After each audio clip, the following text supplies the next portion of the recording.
Hey guys, Paula here. I want to talk to you a little bit about Simple Green.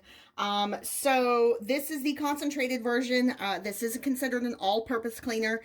This works really well on your tires. I'm just saying. We're not using it on tires today. We're actually going to use it on our bathroom vanity.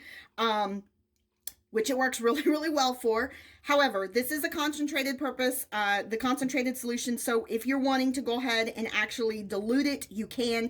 It does give you examples on the back to actually go ahead and dilute that if you're needing to.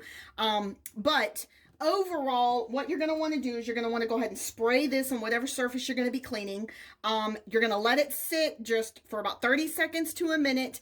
And then you're going to take your t-shirt, rag, whatever it is, and mine is actually on the damp side, and then you're going to scrub everything off, and it's going to take all of those nasty hard water stains that you have off of your countertops.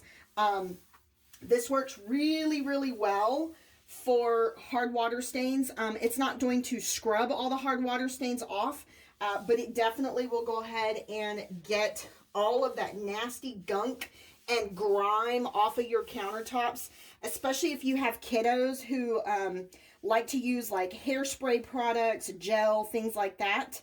And you know, when they spray it, it gets all on the countertops, and then it kind of leaves this layer of film on your countertops, and this is actually going to go ahead and get that off. So just wanted to go ahead and show that to you because this is the Simple Green all-purpose cleaner, and this is what I will use on our countertops because it is what we have found to be the best to go ahead and clean certain items. So, hope you enjoyed the video. If you were thinking about purchasing this, hopefully this will help you to make that decision.